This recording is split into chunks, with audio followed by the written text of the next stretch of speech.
हे माधव, तुम्हारे चरणों में कोटि कोटि प्रणाम। जैसा कि आपने बताया, संसार एक दुखालयम है।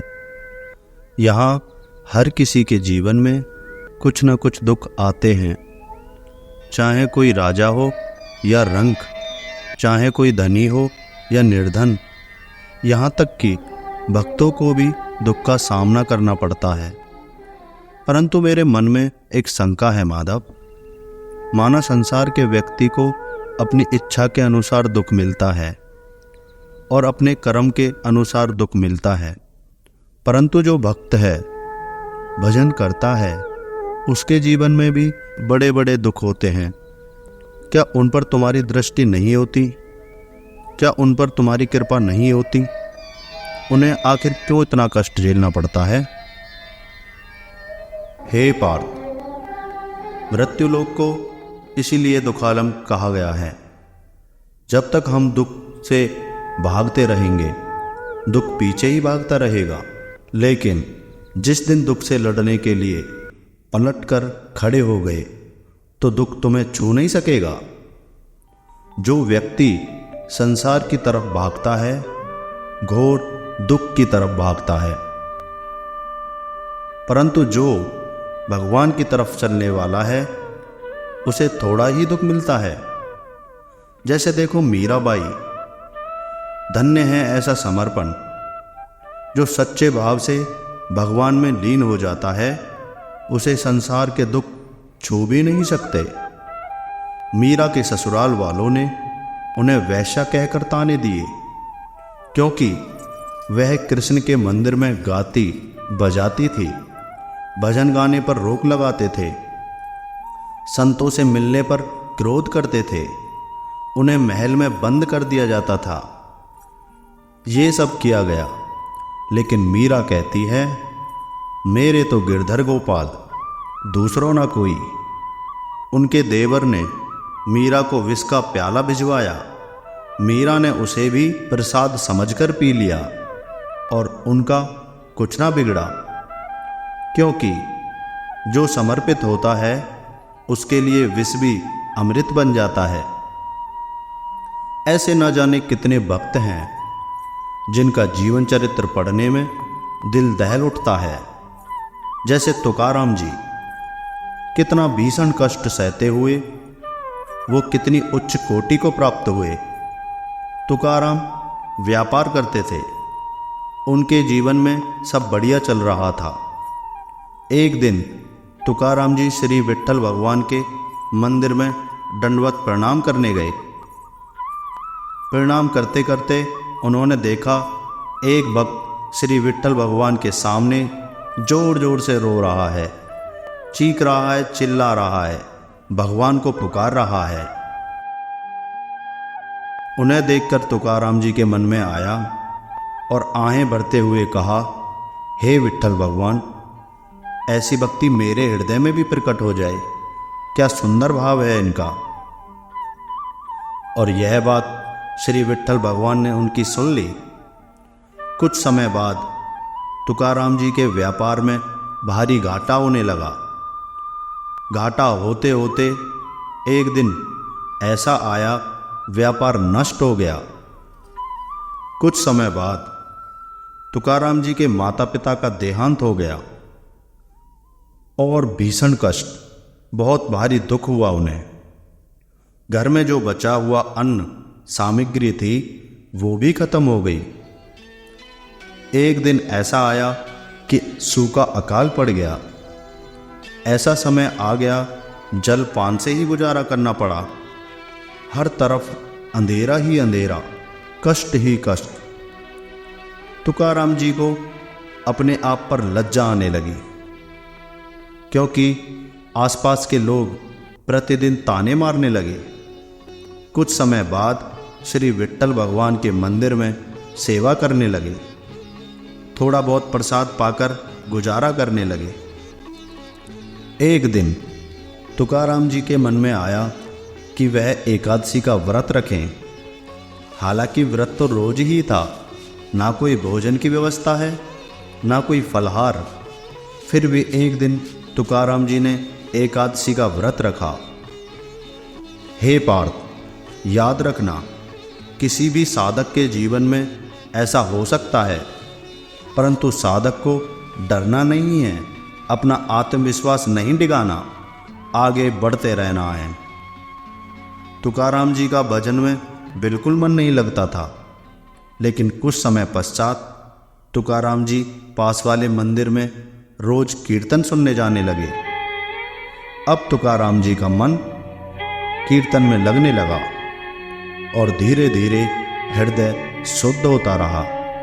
एक दिन तुकाराम जी ने निश्चय किया, अब वह शरीर को कष्ट देकर निरंतर भजन करेंगे। तुकाराम जी अब दिन रात भजन करने लगे, मन को रगड़ने लगे। कुछ समय पश्चात तुकाराम जी को भजन में आनंद आने लगा। हे पार्थ, मन का यही स्वभाव है। अगर मन को भोगने के लिए देंगे तो मन भोगी बन जाता है। अगर मन को भजन में लगा देंगे तो मन भजनानंदी बन जाता है। तुकाराम जी की धीरे धीरे ऐसी वृत्ति हो गई, वह बिना कुछ खाए पिए कई दिनों तक निरंतर भजन करने लगे और जहाँ संतों के दर्शन हो जाते, उन्हें देख नाचने लगते, उनके सामने दंडवत लौट जाते। एक दिन उन्हें सपने में गुरु दर्शन हुए। अपने गुरुजी ने उन्हें नाम दिया। सुबह होते ही तुकाराम जी एकदम झूम उठे और जो नाम दिया बिना कुछ खाए पिए निरंतर रटने लगे। रटते रटते अश्रु प्रवाह होने लगे। जब तुकाराम जी ऐसी स्थिति पर पहुंच गए, उन्हें भगवान की लीलाएं चिंतन में आने लगीं और उन लीलाओं को वह लिखने लगे। लेकिन मंदिर में जो कुछ संत थे, वह उनका विरोध करने लगे, उनकी लिखी वाणी का उपहास करने लगे। यह बात तुकाराम जी नहीं सह पाए और अपनी रचना को उठाया और एक नदी में बहा दिया और जाकर श्री विट्ठल भगवान के मंदिर में उनके सामने रोने लगे। अब तुकाराम जी की ऐसी अवस्था हो गई, वह ना कुछ खाते न कुछ पीते, चुपचाप बैठे रहते। एक दिन श्री विट्ठल भगवान को दया आई और तुकाराम जी को दर्शन दे दिए और वह रचना जो उन्होंने नदी में बहा दी थी, वह तुकाराम जी को सौंप दी। हे पार्थ, विधि के विधान के अनुसार जब इतने बड़े महात्मा को भी कष्ट सहना पड़ा, यहाँ तक मृत्युलोक में भगवान राम को भी कष्ट सहना पड़ा।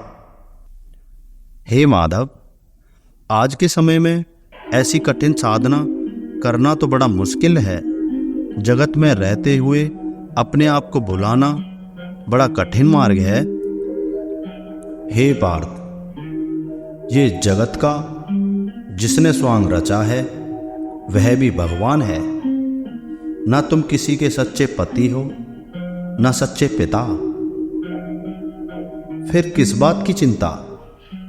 तुम्हें तो यह स्वांग करने का एक मौका मिला है और वह स्वांग भी भगवान करा रहे हैं। तुम पहले भी भगवान के थे और बाद में भी भगवान के होंगे। बस फर्क इतना है कि तुम माया की चकाचौंध में अपना स्वरूप भूल गए हो। क्या कोई अंगारों की सेज पर चैन की नींद सो सकता है? नहीं माधव। क्या कोई खटमल की खाट पर सो सकता है? नहीं माधव। ऐसे ही भोग वासना, नाना प्रकार के द्वंद्व क्या तुम्हें चैन से सोने देंगे? क्या तुम्हें चैन से जीवन जीने देंगे? कदापि नहीं। इसलिए संसार का कार्य करते हुए भगवत मार्ग की तरफ बढ़ते चलो। बाकी सब भगवान के भरोसे छोड़ दो। जब दही को मथकर उसका मक्खन निकाल दिया जाता है, तो मक्खन ऊपर ही सतह पे आ जाता है, परंतु फिर से मक्खन को दही में मिलाया जाए तो वह मिल नहीं सकता। इसी प्रकार जो व्यक्ति किसी भी स्थान पर हो, किसी भी जगह पर हो, भजन करने का निर्णय लेता है, उसका देह भाव अलग हो जाता है। फिर चाहे संसार में हो या परमार्थ में, उसे कोई अपने बंधन में नहीं बांध सकता। जैसे प्यासा प्यासे की हालत जानता है, भूखा भूखे की हालत जानता है, उसी प्रकार भगवत मार्ग का पथिक यह मार्ग जानता है। दूसरे तो इन बातों को आश्चर्य मानते हैं कि ऐसा कैसे हो सकता है। घर में खाने को नहीं, कोई व्यवस्था नहीं, फिर भी नाच नाच के भगवान को रिझा रहे हैं। ऐसा कैसे हो सकता है। घर में बेटे का सब पड़ा हुआ है और वो नाम कीर्तन कर रहे हैं। ऐसा कैसे हो सकता है। अमरीश जी की 22 बाजारों में मार मार कर खाल खींच ली गई, लेकिन ना भक्ति में फर्क पड़ा, ना भक्त में कोई फर्क पड़ा। इसीलिए माया योग से हटो, भक्ति योग में आगे बढ़ो। तुकाराम जी कह रहे हैं, जीव भोगों को भोग कर बहुत प्रसन्न हो रहा है, लेकिन वह नहीं जानता कि आगे बहुत दुख आने वाला है। फिर मृत्यु होगी, फिर से अन्य योनि में वास होगा। आखिर ऐसा कब तक चलता रहेगा। इसीलिए पार्थ, बिना किसी चिंता के चिंतन करो, भजन करो, भगवान का मनन करो, लीलाएं पढ़ो और इस मृत्यु लोक से निकलने का अभ्यास करो।